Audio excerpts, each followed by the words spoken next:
So yeah, we're chapter 15. We're talking about prediction. Our goal is to kind of do what we did a long time ago with the sun's heights data and stuff like that. But like we have a bunch of data that it's existing. We have that already, and we like to predict somebody new, like the height of a child that hasn't grown up yet, given heights of children that we already know, like how based on how tall their parents are. If this is how tall their parent was, maybe we should predict around here for how tall the children are, because that's what the other children with parents of that height grow up to be. So yeah, that's kind of where we're going. And to get there, we first learned about correlation. So the correlation coefficient is a number shortened to R, and it shows you how tightly packed your data is along a line. And the number is between -1 and 1. So it's -1 if your data is perfectly a decreasing line, +1 if your data is perfectly an increasing straight line. It's always got to be a straight line, not curved. And somewhere in between if there is slightly less correlation. 0 means no correlation at all. There's no line you can draw anywhere, but like 0.5, 0.8, -0.5, you can kind of see that the data is spread out along the line, but there is some wonkiness to it. It's not perfect. And that's how the real world works anyway. So yeah, we learned about correlation. We tried some stuff, and I just want to start us off by remembering how to do all this. So if you can, please go to our chapter 15 stuff, and I guess I can do it with you. But what I'd like to do is to have us play around with some of our data sets. So let's go to the serial data set, and let's use these correlation functions that we had before. So let me show you what you could do. So you get the chapter 15 stuff and go here. You could get, we needed the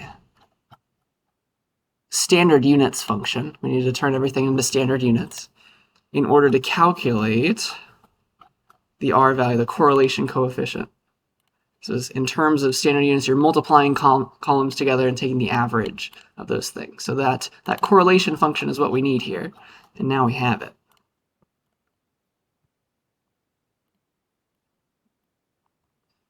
So let me read in the serial table, and we can take a look at some of these things. Actually, honestly, what I could be doing. Let's see what correlates with what. So kind of the question is, we've got a bunch of numerical columns here, and maybe like when there's a lot of sugar, there's not a lot of fiber. Like maybe that correlates in a negative way. Maybe when there's a lot of vitamins, there's also a lot of potassium, because like that is a vitamin technically, but maybe it's different. Maybe when there's a lot of sodium, maybe there's also a lot of fat. Like sodium is supposed to be bad, right? And fat's also supposed to be maybe bad. I don't know. So try to play around with this and see if you can find any that correlate with one another. To get these things, you will need the correlation coefficient function as well as the standard units function, because it depends on it. So let me put those down here. There it is. There's standard units.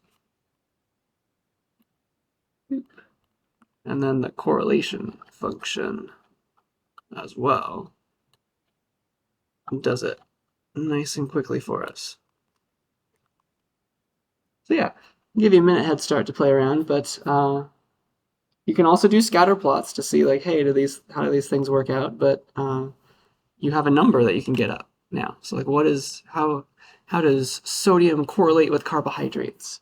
Go see if you can find some good, strong correlation values. It might also be interesting to see like which things don't correlate with each other at all. Like maybe, I assume carbs and sugars go hand in hand, because like the more sugars you have, the more carbs you have. So that's probably correlated. But maybe like potassium and sodium have nothing to do with one another. Like there's almost zero correlation between them. That's kind of interesting. So yeah, I just want to play around with that for a second. And then I'll do it too. Okay, I need to do that.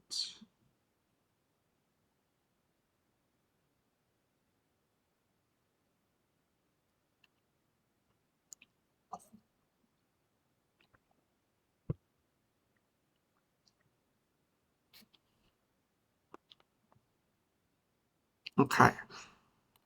Yeah, so let's try correlation. So the way that you use this function that we made is we say correlation, and then we give it the name of a table, so serial, and then you give it some things, some names of columns, and one that I found ahead of time that's like decently correlated is like sugars and calories, right?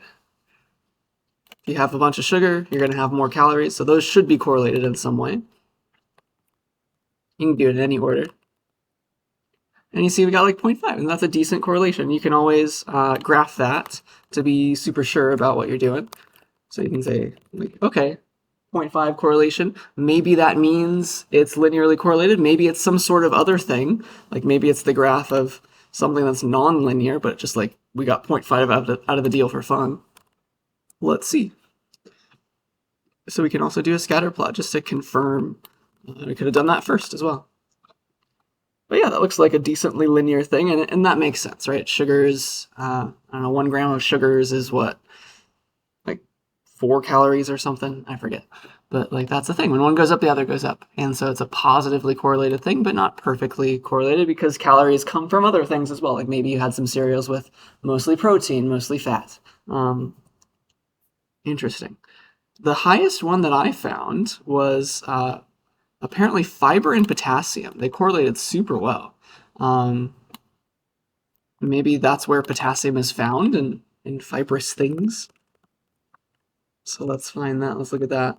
So potassium and fiber is like 0.9. It's almost perfectly correlated, which is crazy. And so again, we could do a scatter plot to confirm like, okay, is this a linear relationship or is it something else? It should be decently linear if it's 0.9. And so it's like if, again, it's positive correlation. So if one goes up, the other goes up. So it does look decently like a straight line, but I could see a little bit of a curve to it, maybe towards the edge here. But these could be outliers. It looks like it's a good straight line if you don't consider the stuff on the right.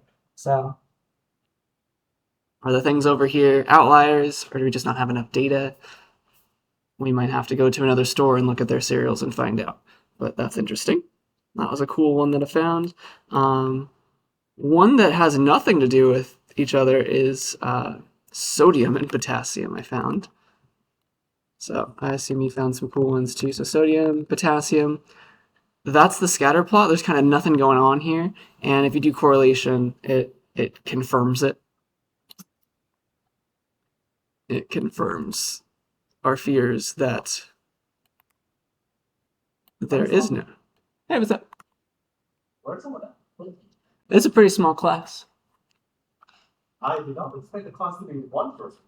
Today it is, at least. What's going on? You need anything? Nothing. I just wondering what's going on here because this is gonna be board game night after this class is over. Oh, okay. Yeah, no worries. Yeah. It's really weird. You're welcome to sit in. It's a data science class. But yeah, this is almost zero correlation. If sodium goes up, potassium has, we don't know what's happening with potassium. They are not linearly correlated. They do not appear to be correlated at all. So that's kind of fun. I found another one that's kind of negatively correlated. I found that fiber and calories are kind of negatively correlated, which kind of makes a little bit of sense. Fiber and calories, in this data set at least. When one goes up, the other kind of goes down. And so, oh, sorry, I want to do correlation. Correlation, cereal. When one goes up, the other goes down.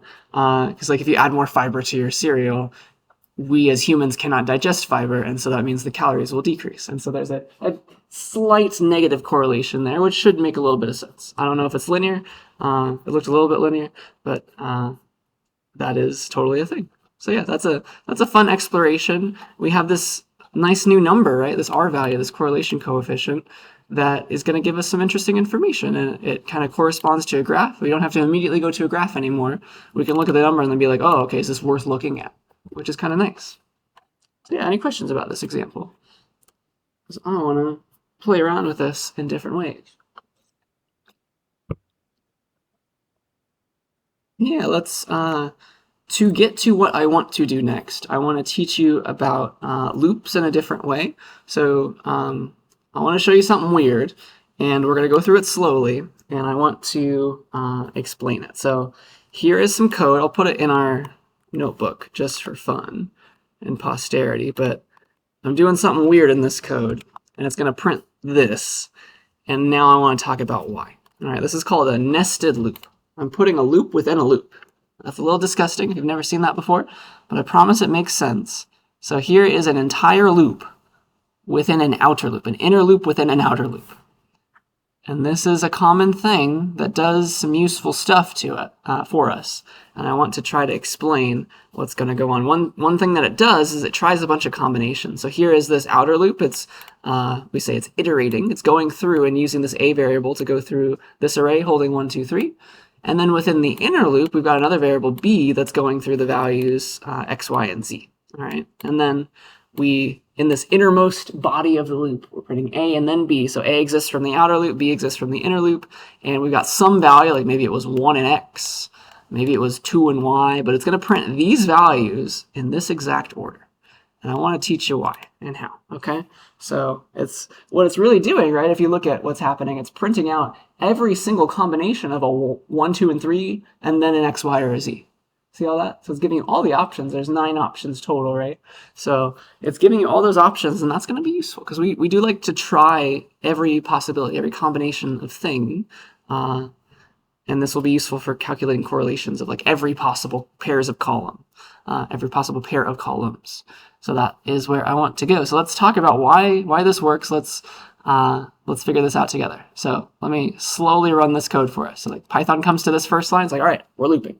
We're letting a hold 1, 2, or 3 in that order. So the very first time we run this loop, a exists now, and it holds the very first thing, right? It holds the 1. It holds the 1, so a is set to 1. And then what we do is we run everything inside of that outer loop, right? Because that's how loops work. They run all the code within them. It just so happens that the code within this loop is another loop. So we have to run that inner loop to completion for this current value of a. Does that kind of make sense? And then once we're done, like a gets to be 2, we do this all over again. Then a is 3, we do this all over again. So we're running that inner loop 3 times total, right? 3 times, 1 for each different value of a. Does that make a little bit of sense? That's what's going to happen. It's called a nested loop because you're putting one within another. You're nesting a loop within another loop. And so, yeah, a starts out being 1, and then we have to run all of this code. What does that mean? Well, we have to run this loop again. So this inner loop needs to get run now. And so we're going to make a b variable, and b is going to range over x, y, and z in that order. So b exists now, and then b holds the very first thing. It gets to hold x, right? It gets to hold x. And then we run this inner bit. And do you see how we've chosen a value for a and we've chosen a value for b? We're working on this inner loop now. We have to run it to completion before we come back to the outer one. So a is 1 and b is x, and that's why we print this one first. And do you see why we're going to print 1 and y next? Because we're still working on this guy, right? We have to complete this whole thing. We have to complete that whole inner loop before we do anything else. All this stuff needs to complete before we go back out to the original outer loop. And so b gets to range between x and then y, and so now it's 1y. See that? So it's 1x, 1y. A is not changed. And then 1z, b gets to be z, and then we run this line again, print a and b. A is not changed still, but now, once we've done all this, then we've completed this inner loop. We've completed this inner loop, so kind of b goes away, and then we've done our job with a being set to 1. So a was 1, and we did everything we needed to do. We ran the body of the loop, which happened to be another loop with a set to 1. So now we do it all over again with a set to 2. See what's going to happen there? So a is now 2, and we're going to do this all over again. So now b gets to range between x, y, and z. Do you see how that's going to print 2x, then 2y, then 2z? We see those in that exact order, because a is, again, not changing. It's, all right, we've chosen 2 for a this time. We got to run everything inside of this loop. Well, it's just another loop, so we got to run it to completion. So we get x, y, z printed where a is 2, and then again we've finished this entire inner loop. So again, b goes away. It only exists for the duration of the loop, kind of. And then, all right, we've done everything with a set to 2 this time. Now a can be 3. A can be 3, and then we run the body of the outer loop again, which means do all of this. So let b range between x, y, and z, while a is stuck being 3 now. So we see b holding x. And that's why we see 3x first, then 3y, then 3z, right? Because we're doing all of this stuff. B gets to range over all these different values, and then that'll be the end. Because then once we've got 3z printed, we're done with this inner loop, which means we're done with the outer loop, right? Because that was all the code involved. And then there's nothing left for A to take on, which means the outer loop is finally complete. So do you see why we're printing those exact 9 values? Because we had 3 things in the inner loop, or 3 things in the outer loop, and then 3 things in the inner loop. We're ranging over every possibility. We got 1x, 1y, 1z, 2x, 2y, 2z, 3x, 3y, 3z. So you see why we're printing those things in that exact order. You guys have any questions about that? Because that's very powerful. What it's doing is it's trying every pair of things, one thing taken from the first thing taken from here and the second thing taken from here. It's doing it in that particular order, but it really is ranging over every possibility of like pick one thing from here and then one thing from here. And that's powerful. We're picking every combination of values there, where everybody gets a chance. Okay, so with that, if we're good, I want you to try something. I want to read in the Pokemon table, and there's a bunch of numerical things in the Pokemon table, and we would like to figure out the most strongly correlated things. And one way that we could do that is with a loop that tries every pair of labels, every pair of column labels, and runs the correlation function on them. So let's read in the Pokemon table. How do I want to do this? Yeah, let me just read it in.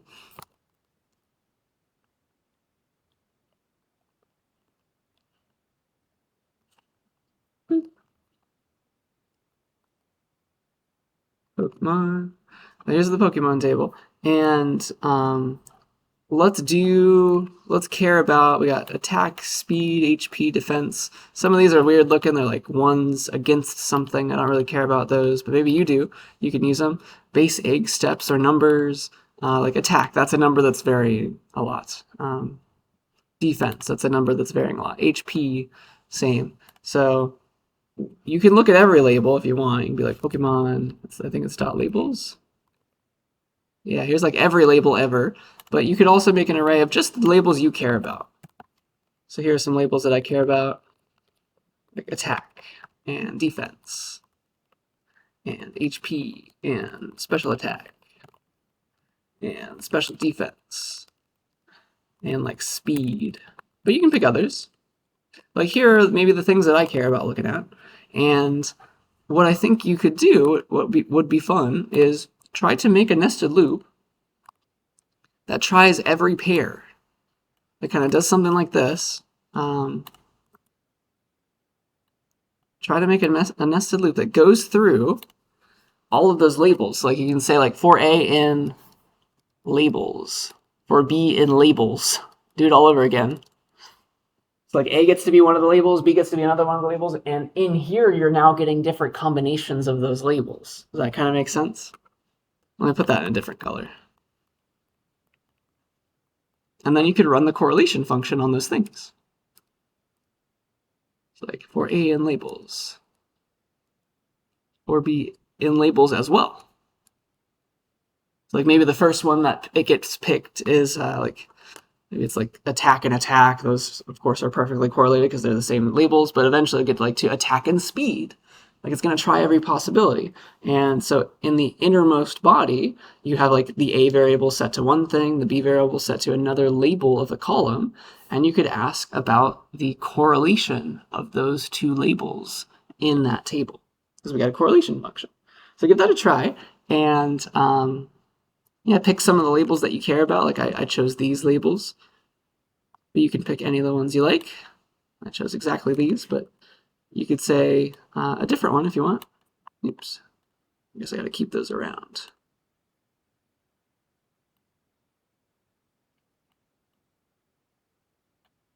But I hope you can kind of see the power of this if you get this working. So see if you can do something like that. I'll give you another minute head start.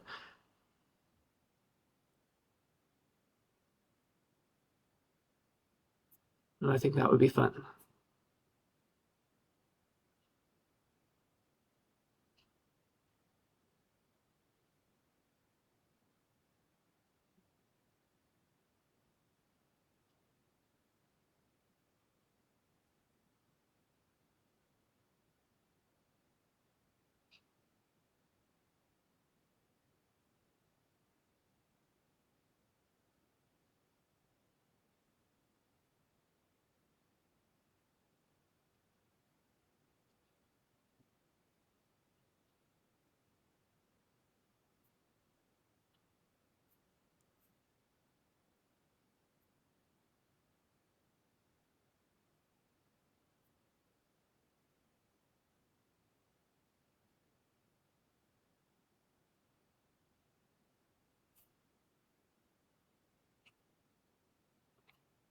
Yeah, all right, let me show you what I mean by this. It's really interesting. It'll be fun. And so I don't just want to print stuff. I want to print like correlation values. So I can say, I'm kind of take this loop. Let's do it from scratch. Let's call them x and y this time. Like for x in labels, for y in labels. And so now here in the innermost body, what's going to happen is like x gets to be one of the labels, y gets to be another one of the labels. And you see how it's going to range over every combination of like a pair of them. X gets to be one of them, y gets to be another. Sometimes they double up, and that's kind of not useful for us. But when they're different, we care, and that's important. So you can like use an if statement to cancel those out, but I think this is fine. So x gets to be something, y gets to be something, and so we can print them, the labels themselves, and also we can ask for the correlation in the Pokemon table of that x column and that y column. Look at this. See what's happening? So you say, of course, when they're the same data together is perfectly correlated. Doesn't even have to be in a line. It's just like, it's the same data twice. They go together. When one's one, the other's the other. I guess it is perfectly aligned at that point, if you graph it. But like some of them, when they're different, like, okay, attack and defense, they are positively correlated. When one goes up, the other kind of also goes up, which makes sense. Like let's find the ones that are different, but have the highest correlation here. And this one's pretty big. Special defense and defense, that makes sense. Probably special attack and attack. No, that one's not nearly as highly correlated. It's crazy. So some of them are completely not correlated, like speed and defense. They have nothing to do with one another, apparently. But yeah, we get these values. It would be nice to like put these in a table so that we could get something useful out of all of this. So let me show you something you can do. If you're building up, like you're getting an answer one kind of, essentially we're getting an answer like one row at a time almost from this print statement.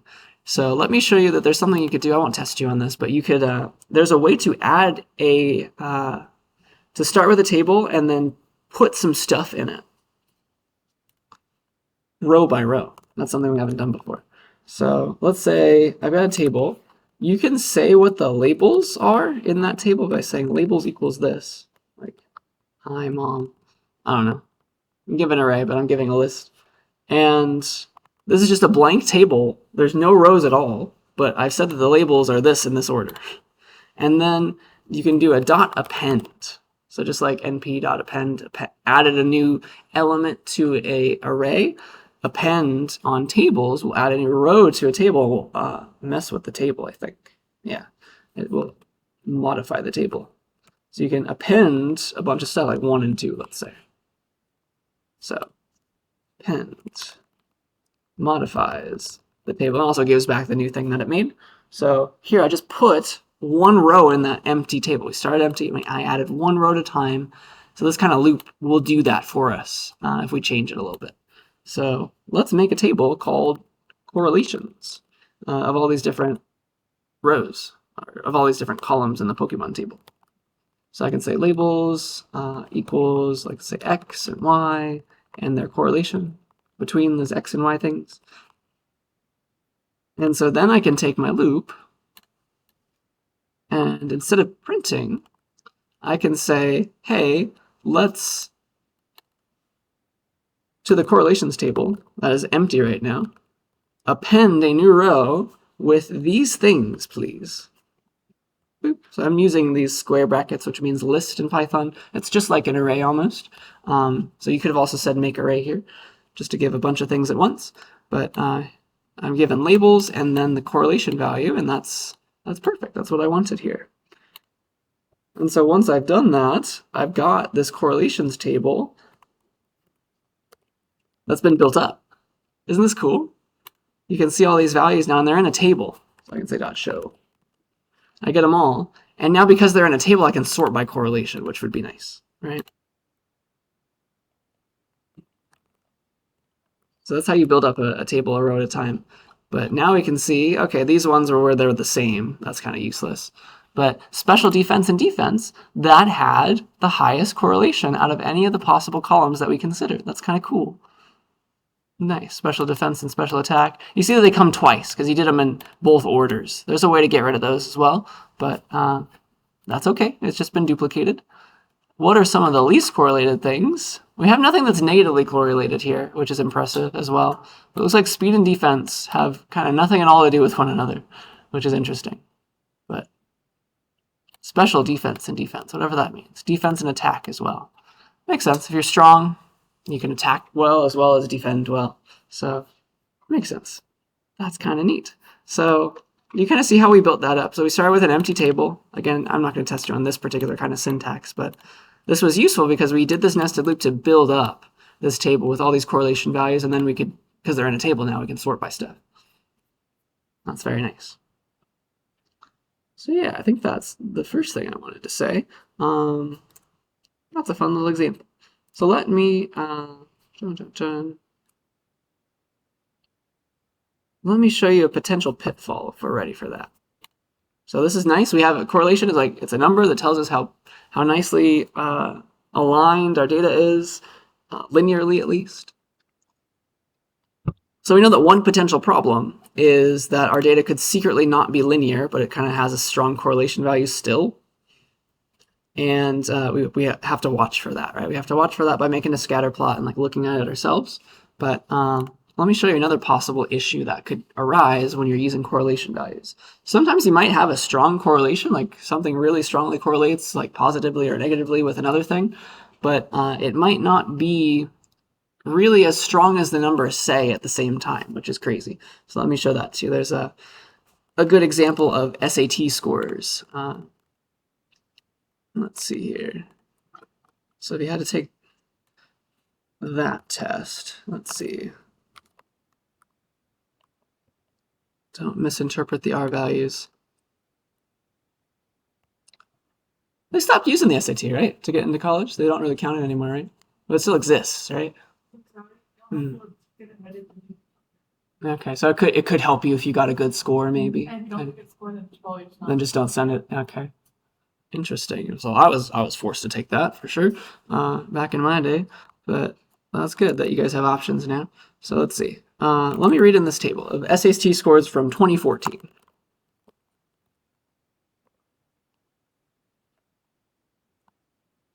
So here's a table. I'll call it something. SAT 2014, I guess. Here's a table. And it's got a bunch of states and like how much of the state participated in this test, because some states are like heavy. The alternative test is the ACT, right? Some of them take that one instead. So some states don't really do the SAT that much as others. And then here's like the different scores that you can get on the different sections that they had in that test at the time, and the combined score if you add them up. And let's sort by the states. So there's California. California was an SAT taken state. It still probably is a little bit. So a lot of people take that here over the other alternatives. At least they did in 2014. And here are some like average scores. So the data that we see here is not just like here's the best student in California or something. It's averages. So the data consist of average scores in each state. So like California's average critical reading score was 498. California's average combined score was that. And if we do a scatter plot, we will notice something interesting. Let's do critical reading and math. All right. And this is very, very correlated. The critical reading scores appear to be heavily correlated with the math scores for these states. You ask for the correlation values. This is a totally aligned. SAT 2014. You give it these labels. 0.98. Impressively correlated. When one goes up, the other goes up. All right. But there is also an issue. There is also an issue. This is telling you, right? When critical reading scores are high, so are math scores. But don't like publish a paper just yet, because this correlation value and this graph doesn't really mean kind of what you maybe think it means, right? So if you do well on the critical reading section of a test, does that imply automatically that you're going to do really well in the math section of a test as a single student by yourself? So I'm sure you have friends, or even you yourself, like, I'm better at math than I am at writing, right? I did not do nearly as well on the critical reading section as I did on the math section. Maybe you're the opposite of me. I don't know, right? So for a single person, there probably isn't a lot of correlation for just one student taking the test. So usually one of these is your strong suit and the other isn't. Some people are good at both, but not everybody, right? This is kind of implying that everybody's good at both. When one score goes up, the other score goes up.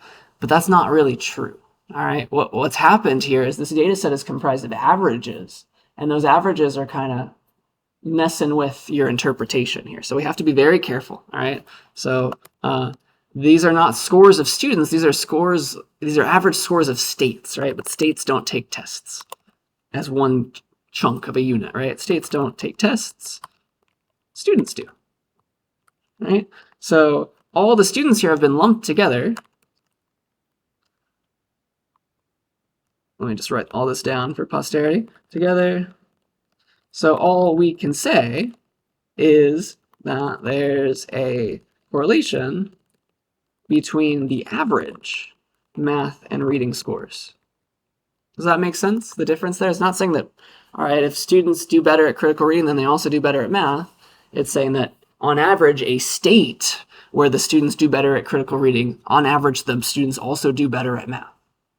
When the critical reading scores go up, on average, the math scores go up too for a specific state. These are averages of test scores. Do you see that? That is a different interpretation to saying that, all right, the students who take the critical reading section and do well are always going to do better on math as well. There's a difference there, right? So this is correlation stuff about averages, not about individual students. And so this says nothing about individual students. So yeah, again, me included, we know plenty of people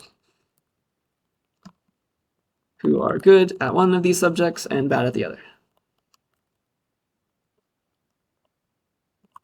But by taking this average, that has kind of gotten squished away or removed and glossed over. So do remember your data at the end of the day. This is not telling you stuff about individual students. It's telling you about averages of state scores. So states that tend to do better on critical reading also do better on math. Maybe their education system has more funding or something. That's the kind of thing that you can conclude or infer things about.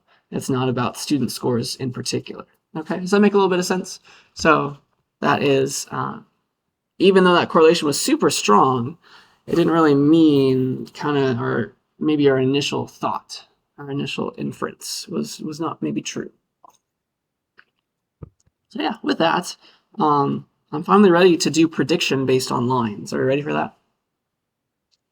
So we did the first kind of prediction. Our first example was like, all right, the heights of the sons, right? Given the heights of the fathers or something like that, or their average parent height, we were able to like find similar parents with similar parent heights, with what was the height of their children, kind of average them together and predict the height of a student, or not student, but the height of their son.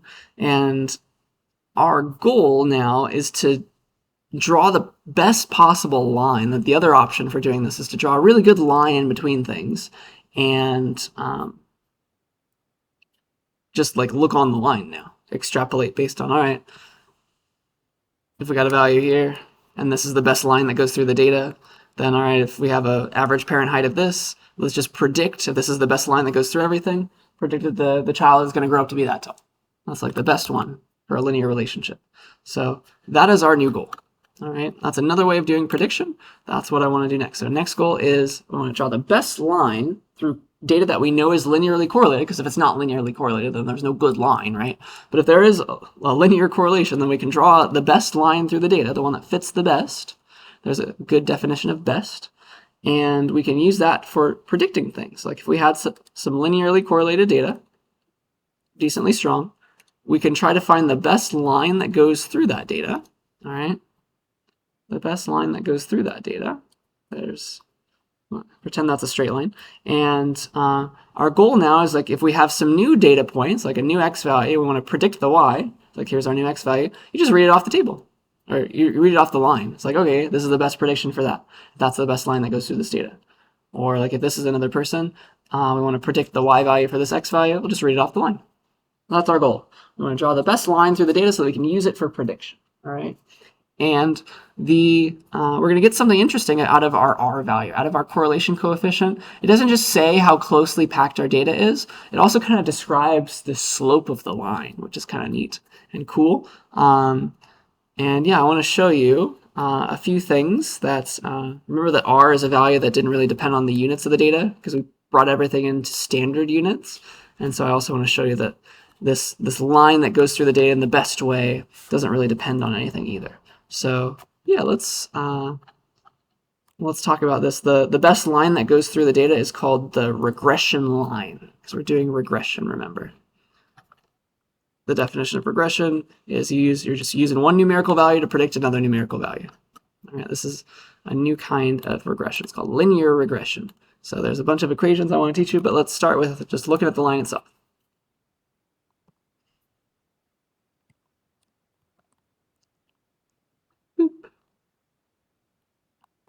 Okay, so let's go back to that heights table.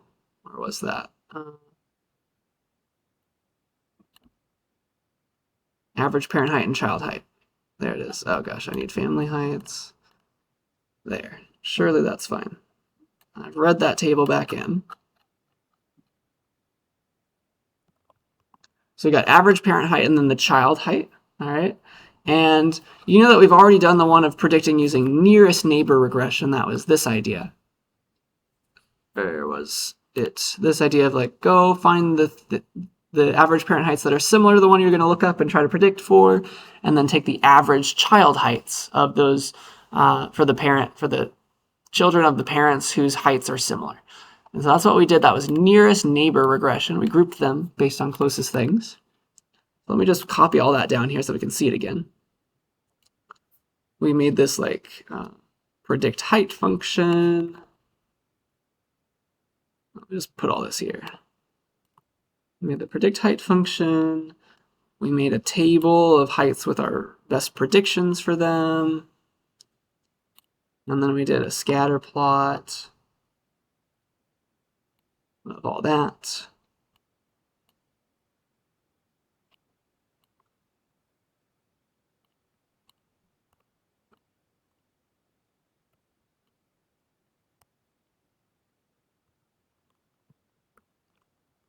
Or the average parent height is on the x-axis.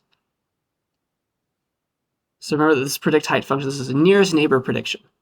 We're going and finding all of the, given a average parent height, and we're not sure how tall their child is going to be, go and find in our data set all the parent heights that are similar between an inch, like half an inch below and half an inch above. Go find those, and because those are similar parents, go find the heights of their children, take the average, and that's our prediction.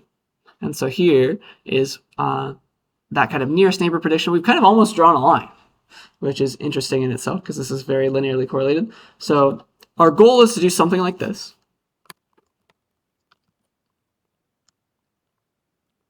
But with a perfectly straight line. Okay, that's where we're going.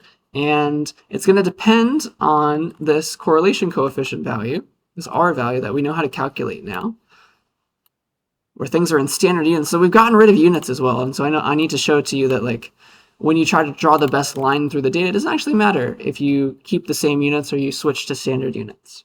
So this idea of linear association doesn't depend on the units.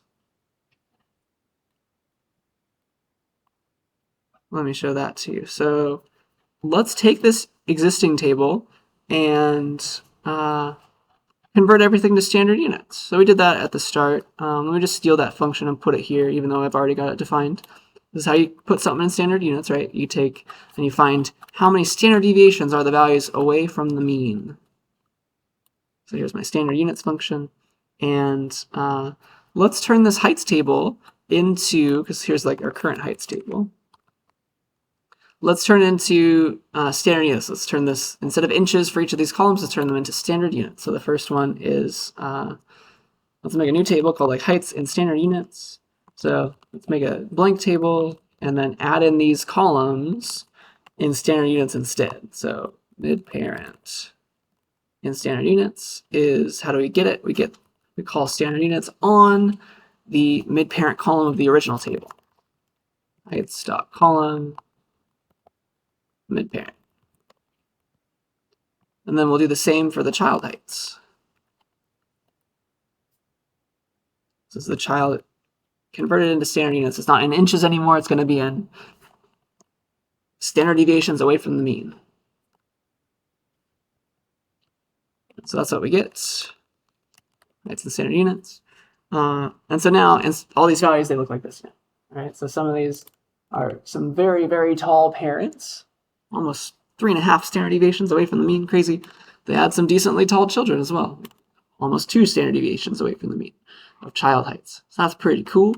Let us try to do some predictions, all right? Because I want to kind of do the same idea. I want to do this. Let's do nearest neighbor prediction again, because we're eventually going to get to drawing a good line, but let's do nearest neighbor one more time with things in this unit, right? And so what I need to do is I need to find, all right, you give me the height of the average height of a parent, of the parents of a child we're trying to make predictions for in terms of standard units. I need to go find similar parents in my data set between, let's say, half an inch away. So now I need to be like, all right, I can't do minus 0.5 anymore because now it's going to be minus 0.5 standard deviations. So I need to get half an inch in terms of like this new standard units for the parents. So let's do that. So we need to calculate half an inch above and below in terms of standard deviations to do the same thing. I want to show you that we can do the same thing in different units. So I need the standard deviations for the mid-parent column of the original table. Oops. Heights.column that. So that is apparently the standard deviation of the mid-parent column. And so I want to go half an inch above and below. So how do I convert half an inch to standard deviations? I just divide. So how many standard deviations is half an inch? It's about, for this data set, for this column, it's about 0.28 standard deviation. So that's my half an inch in standard units. Okay. So now I can do my predictions. Boop. Do all this all over again. But I want to predict the height in standard units now. So I want to go to whether or not it's close. Is it between like minus half an inch or plus half an inch? So it's that amount, this amount that we can calculate. It's 0.28. So it's minus that, minus close, plus close. All right, so those are those. And let's see. We're getting a mid-parent height in standard units this time. So like, let's say that. Standard units. And I think that's most of what I want to say. And we're the columns names are mid-parent and standard units for this new table, child and standard units for this new table. And I think that's good for this first one. And it's in the heights standard units table that we made for ourselves. And I think that should do it. And then we want heights with predictions again. You take the original table with standard units, and we add our prediction, height standard units, apply this predict height in standard units function to the mid-parent in standard units column, and then scatter with that. Let's see if that does anything. It doesn't give me an error yet. Perfect. So this, I'm just going to switch back and forth quickly between them. These are original units. We made our predictions, right? We did this nearest neighbor prediction. Still haven't found the perfect line yet. But here's the same graph. You see it? Maybe it's a little bit squished because we changed things to standard units, so they're like on an even playing field. But everything's pretty much the same. That same jagged line is there. We're still making the same predictions because we went above and below by ½ an inch still, just in terms of the new units. That's all we had to deal with. So that goes to show that you can make predictions regardless of the units you're trying to deal with, as long as you like cancel things off properly. So with that in mind, I'm going to show you how to find the best line in standard units, and then you can always convert that back to original units. So here are the formulas for how to find the best line for a certain definition of best. It's a good definition. Here's how to find the best line that goes through a bunch of linearly correlated data. All right, so here's how you do linear regression. Here's how you find the line. All right, so linear regression is when you make that line to predict values. And so your best estimate of y, here's your line formula, it's equal to your correlation coefficient times x, when everything's in standard units. So your correlation coefficient really is a slope. It's the slope of the best fit line through the data. That's pretty cool. All right. Centered around, remember, centered around the mean. That's why there's no x or y intercepts, because like everything should be right where the middle is, if that's the mean. So here's your data. Wherever the average is, we're not sure, but like our goal is we're finding this line, and then we can make predictions on the line. You give me an x value, here's the best y value. All right, but to make estimates, to do that prediction, to make your best fit line, y equals r times x, when you got everything in standard units. That is the secret. I can't teach you why. There's a lot of math involved, but that's it. All right, that's how you find your regression line. That is the formula. All right, for the best fit line between everything. And you could also bring that line back to your original units. Here's how you do it, because like estimate of y in terms of standard units, how do you bring it back to normal units? Well, here's the formula in standard units just expanded, right? It's like original estimate of y. How do you convert it into standard units? It was, all right, subtract the average, divide by standard deviation. Same with the x, right? The x you're trying to predict minus the average x value over the standard deviation of the x's, and then your r value, you know how to calculate that, right? That's our correlation coefficient. So this is in terms of original units. We can just solve for estimate of y in original units now. And like that is, that's going to be the best fit line in terms of the original units. So here is it. Here is the answer. It's equal to all this stuff. You just like solve for estimate of y, bring everything on the right sides and everything. But here's the fancy formula. But I hope you can kind of see that there is, in original units, you see that it's a line still, right? Here's your x value. Here is the slope of that thing converted back to your original units. Slope. There's your mx, right? And then here is your intercept. There's a lot going on here. Boop. There's your intercept. All right. And so the slope of your regression line is this. It's that number. There's your m times x. And then your intercept has to do with some of those things all over again, right? So you're moving things around. Okay.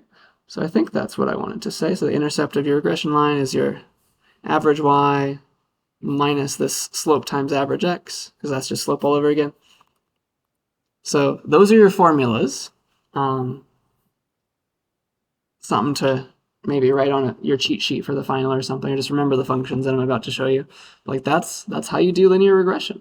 Let me show this to you. What's the best way to do it? Yeah, you don't have to memorize any of this. You can write on your cheat sheet. So let me copy and paste it in.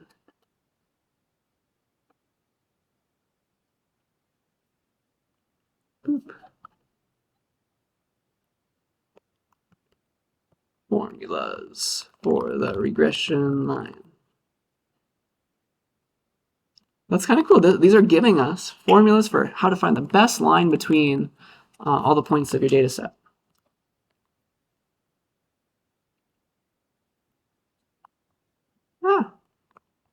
Formulas. Why did it do that? Here you go. So here are the answers. The original function is just here's our correlation coefficient calculation. That's still there. And then here's how you find the slope of your line. It's equal to that, r times, so correlation, r value times these this ratio of standard deviations. And then your intercept has to do with all that all over again with some more things. Average y, so average y value, and subtract all this stuff. So yeah, that's pretty cool. And so I've made these functions, right? You take the table. So you want the slope of the line, give it the table, give the label of the x column, trying to predict the y. Same for the intercept. And that will give you a formula for your best line that goes through things. So let's go into our family heights table. So we had our heights table of, we're trying to use the average parent height to predict the child height, right? Let's finally do it with the best line that goes through the data, because it is a linearly correlated thing. So let's do the correlation of the heights table, where we're trying to use mid-parent to predict the child. That's the x, that's the y. 0.32, that's like our family heights r value. And that's very important. That's going to be the slope of the line that goes through the data perfectly when everything's in standard units. So let's use these new functions with these formulas that we have, at least I told you this one, we've solved for the rest. Let's use that to find what we need. We can finally write this out and have the perfect line. So the slope for the family heights is, we're going to call the slope function, slope, on the heights table where we're using mid-parent to predict the child, right? And then the intercept of the line is going to be, intercept. It's the intercept function. So I packaged all the nitty-gritty stuff into these functions that you can just remember to write down.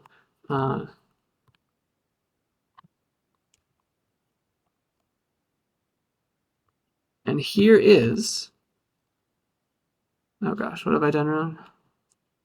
No, I never ran this, did I? There we go.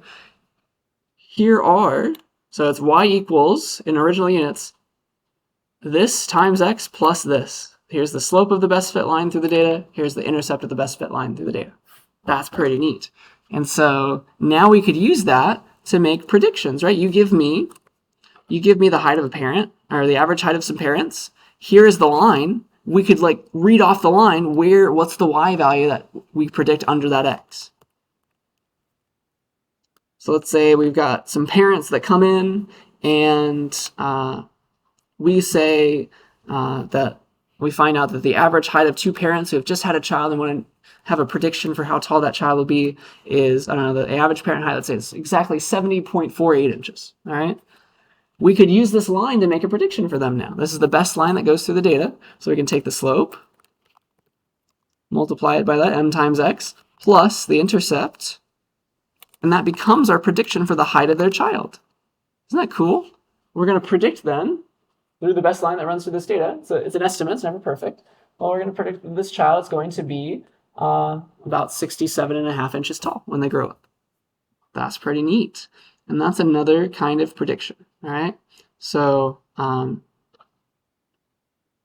that's using the best fit line through the data, and usually it corresponds decently well, because we saw that there was a line almost through when we did nearest neighbor stuff. It usually corresponds decently well with nearest neighbor. So let's look at that. So here's let's go to our heights with predictions table where we did the nearest neighbor predictions. Let's see where the values are 70.48. We got a few of those. Oh shoot, I've got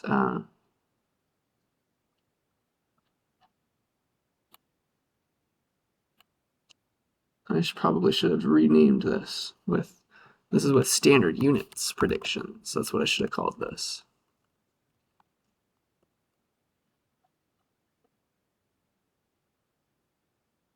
There.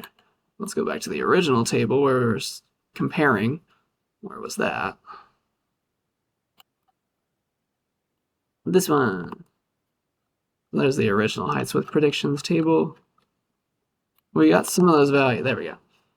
So, yeah, we're predicting that prediction that we made for nearest neighbors was pretty much the same as the one we're making with the best fit line. So it's not too far off, which is neat to understand and see. So a lot of the time they go together. But let's also do our regression prediction, because here's the table with our nearest neighbor prediction. Let's also add in our regression prediction. This is called linear regression. It's like for every mid-parent value, let's run it through this slope and intercept and see what the prediction based on this best fit line is for these children. So I'll call this heights with predictions 2, I guess. Equals, take the original heights with predictions and add a new column where we're going to say our regression prediction is, well, you take the slope, it's mx plus b, right? Take the slope, family slope that we discovered, times the x value, so that's just the mid-parent columns, because we're using those to do the predictions, right? Heights.column, mid-parent, and then plus b plus the intercept, which we saved in that variable. And close that up. Heights with predictions 2. Here is the difference. So here's our nearest neighbor prediction, using just like every child within, or every parent within like an inch around the average. Here's what we're predicting based on averages of like the nearest things, and then this is our best fit line through all the data. Here's our prediction for these children's heights, and so it kind of goes hand in hand. They're very close to one another. Some of them are more close than the others. As you get closer to the mean of the data, they're pretty much the same. That's kind of neat to understand and see. So let's do a scatter plot, because that's finally we have another option, right? Where mid-parent is on the x. Cool. So here's what we get. We've got our original nearest neighbor predictions, which was kind of like just looking at like, what's the word? It's like myopic. It's only looking at just a few things, just like a little sliver of data, and it's taking the average there, which is sometimes more accurate. I don't know. So we had like it's moving around. Those are our nearest neighbor predictions. But our best fit line is one line that goes through the data. Here's the best line that goes through that data, these blue points. And these are the heights that we're predicting. And you see that it kind of goes hand in hand, more or less. That's the way that we came up with that best line is we considered all the data at once. Sometimes that's better, sometimes it's worse. So you have 2 ways to do that kind of prediction now. Isn't that cool? Are there any questions about this? I can't show you very well. It's a little complicated why this is the right answer. But if you assume that this is the right way to calculate the best fit line through the data, then do you see what unfolds? Do you see how we got the slopes, and we can use the slope and the intercept of that best fit line to predict values? See how that's working?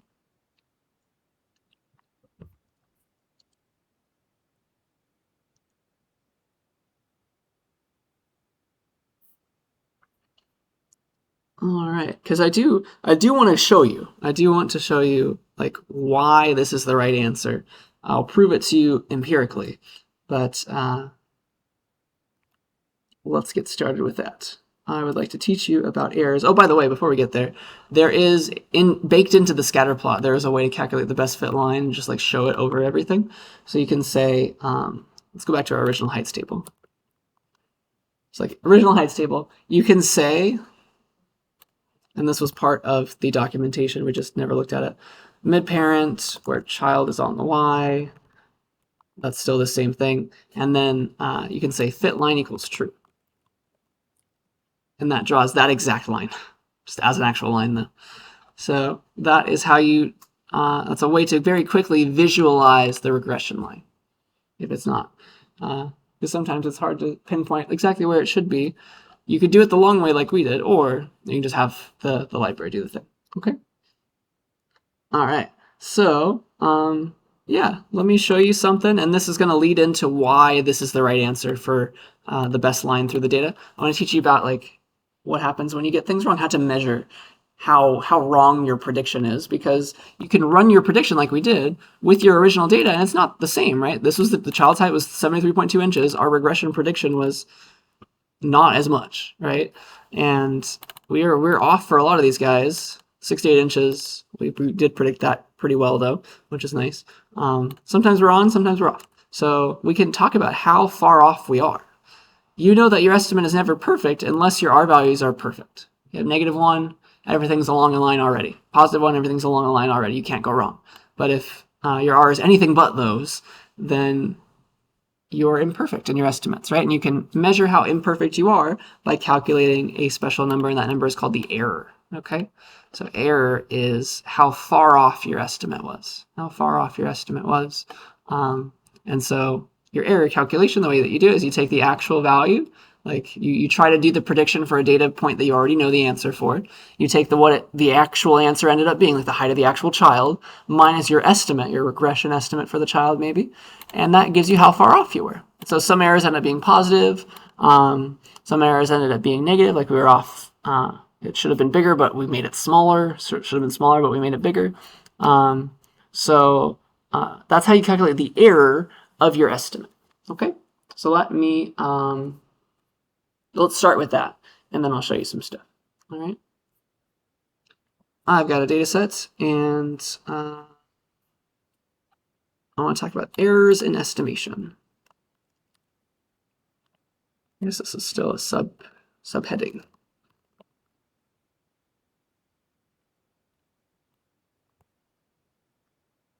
I would like to read in some data on children again. Let's do this one with the mothers who smoked and who did not smoke. So let's just get let's try to predict one based on one of these numerical columns based on the other. Let's select out maternal height, and then let's do maternal pregnancy weight. Because usually if you're taller, you're going to weigh more, right? Your body is larger. So let's call that the baby table. Let's try to use the height of the mother to predict how much they weighed at like the peak of their pregnancy. So let us do a scatter plot to see if that's at all linear. I will claim that it's kind of linear. So let's take these guys.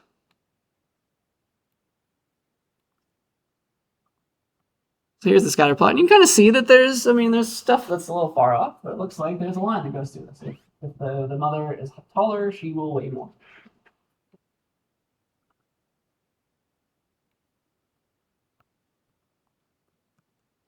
We do a fit line, like here's the best fit line through this data. You see that it does like underestimate a lot of actual values though, so there's going to be some errors. It also overestimates some others, but it looks like it underestimates more than it overestimates. See that? So we can see the correlation values here. Correlation for this baby table where we're using maternal height to predict maternal pregnancy weight. What's the correlation between those things? Almost 0.5, like 0.4-ish, 4.4. That's decent. And that's not a perfect 1.0, right? So it's not a perfect line through the data, but it's still linear in a sense. And it's still useful to do that kind of prediction. It's a very fast way to make predictions. You can immediately find an answer by doing a multiplication by the slope plus the intercept that we find. But it's not a perfect 1.0, so we'll be wrong sometimes. That's okay, especially for this section. So let's do that prediction. Let's calculate the slope, calculate the intercept, and predict the heights of predict the weights of these mothers given their heights during pregnancy. So let's get the slope of our regression line. And I'm just going to use these functions that I made for myself, right? I'm going to use this slope function, this intercept function to get the slope and intercept of the best line between all the data. That is just me programming in these formulas, okay? So it's all those things taken together. And so the slope is equal slope on the baby table with these things involved and that's the slope of the best line through the data. And then we can do the same for intercept. I made an intercept function, call that. And then here's those two things together, the slope of the best line that goes through the data and the intercept of the best line that goes through the data.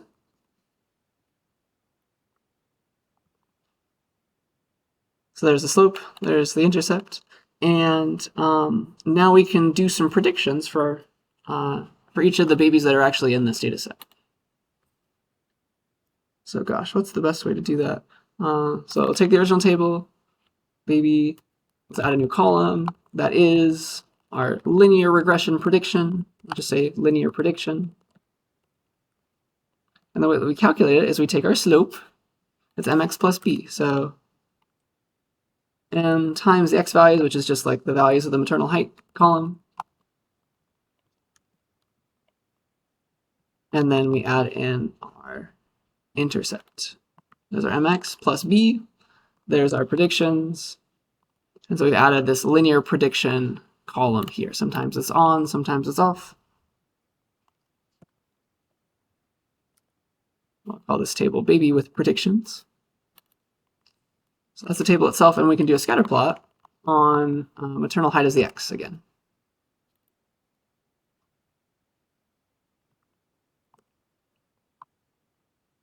Yay. So here is our best fit line again. I mean, we can have it do it ourselves, but we actually know the numbers now. So here we've made it, and we've added them in. So that's kind of neat. And you can see that for a lot of children, our predictions are good for like there's definitely a child there and there and there, but sometimes it's wrong, right? Sometimes it's wrong for that height. Not every child grows up to be the same height given the heights of their parents. So, I'm sorry, we're doing weight anyway. Not every woman weighs the same given their height. That's never going to happen. So everybody's different, and we've made these predictions though. They're the best predictions we can make by drawing a line through the data. Okay. Here they are. At least for a lot of these, sometimes our prediction is a bit more than it was in real life. Sometimes it's a bit less than it was in real life. But it's as good as we can predict, right? And now we want to know like how far off were we? And that's the error calculation. So our error is going to be, for each value, it's the actual value that it was. And so we use the original table because we actually have the real answers. So the original value, the actual value was like 100 for this first row. And the prediction for that height was a little far off. So actual minus our estimate is going to give us a negative error. So it's saying that, all right, taking our prediction, we have to go down 21.15 pounds to get to the actual thing that it was, the actual weight that this was. So that's the error value, okay? So we can take and calculate the errors for all these things, all right? We can calculate the errors for all of these predictions, and this is where we can go. So we can say, take this table, baby with predictions, go to, here's how we calculate the errors for everybody, right? Take this original column, maternal pregnancy weight, take the original column, take all of those values, and then subtract from that our linear prediction.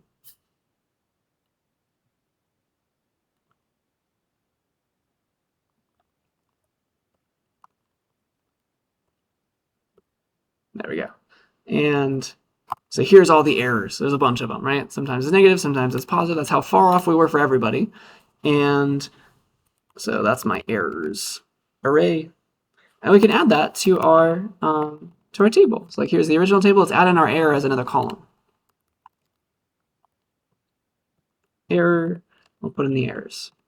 So does that make sense what I've calculated? The error is just actual minus what we predicted it to be. How far off were we? In which direction? Either way. We've got a bunch of error values now. They're never perfect. Sometimes we're pretty close, though it won't always be perfect. And the question is, can we get a number to say how off we are in total? That's what we care about right now. And so it would be nice, like we want the total error, right? How far off were we above versus were we below? So if we were to sum up all the errors right now, sum of all the errors, We're going to get a 0, actually, because we were just it was the best line that goes through the data. We had just as many below as we were above. This is pretty much 0 if I do a round to like 5 decimal places. It is really 0, all right? Sum of the errors is 0. And that should make sense, right? If this is the best line, then just as many were above as below.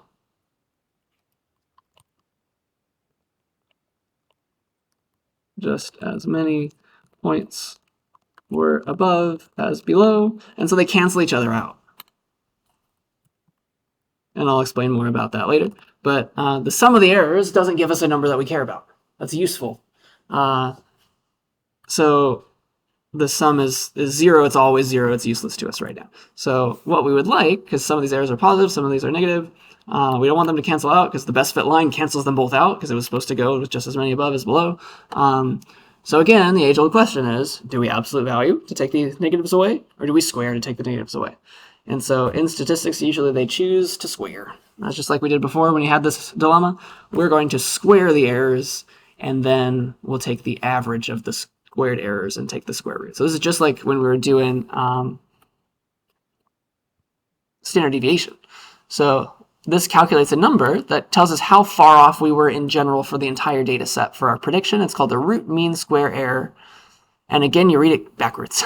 You're going to square up your errors to get rid of the negatives, because then you can sum them up and have a useful number. If you take the average, then you get the average of squares, so the units are off. And then you take the square root to go back to the original units, just like we did for standard deviation. All right? So that's what we do. That's what we're going to do. So instead of keeping the negatives around, we're going to square all the errors. Square everybody. Now they're positive. And then we'll take the average, the mean, and p.average. And this is the average squared error. It's 348. That's called the final thing is called the root mean squared error, and this intermediate step is called the mean squared error. So it's still in the squared units. But if you take the square root of that, then it's the root mean squared error back in the original units, so RMSE for short. So you take all that and then you do a square root. So to the 0.5 of all that, and that's our root mean squared error. And this is back in the original units. We were about, on average, in a sense, 18.7 pounds off for our estimate, because it's in terms of weight, right? It's in terms of pounds, I think. And yeah, that's a number now that shows how far off we were in our estimate. And we had the best lines. This is the best our line could do, all right? And you can compare this kind of error, because you can calculate this error for the nearest neighbor prediction as well. You can see how far off was that one. And you can see which one is the better one for this data set, at least for the original values. And that can help you choose. That can help you choose which kind of prediction do you want to do, okay? And I think that is where I want to stop for the day. Are there any questions about any of that? So I want to practice with it next time. And you kind of see the process here. So we had one way of doing our predictions already. That was our, from a previous chapter. We did regression again, but it was nearest neighbor regression, where we found the closest x values to the one we're trying to use for prediction, and then we averaged the y values for the close x values in our data set, and like that's the one that we used as the predicted y value. All right, so that's what we did before. That was all this. It wasn't a straight line because we were kind of like zooming in on the data, just using a chunk at a time. Sometimes that's more accurate, depends. But we also now have another way. We know that our regression, our correlation coefficient, our R value, I guess you could say R is for regression, that would work. That's a number that describes the slope, actually, the slope of the best line through the data. All right, the slope of the best line through the data looks like that.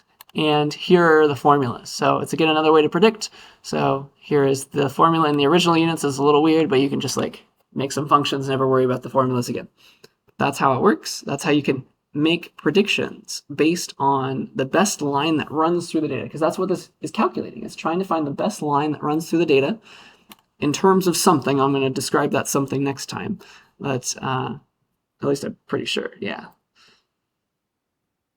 And this gives us another way of estimating, because it's very easy to draw a line to like calculate the slope and the intercept, and you could read values off the line very quickly by like, all right, you want to make a prediction? for an x value, go to the y value on that line. That's another way to predict.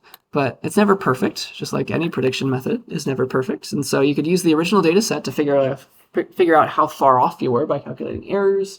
And the way that we generally talk about how far off were we for the whole data set in terms of our predictor is root mean squared error. So you square up all the errors, you take the average, and then you take the square root to get back to the original units. And that is the full story for now, at least. So yeah, I think that's what I wanted to say.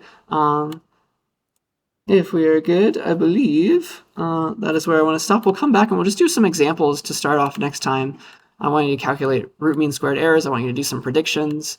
And so I'll let you use all the code that I've given you. But yeah, if we're good, I think that's where I wanted to stop. So let me stop this.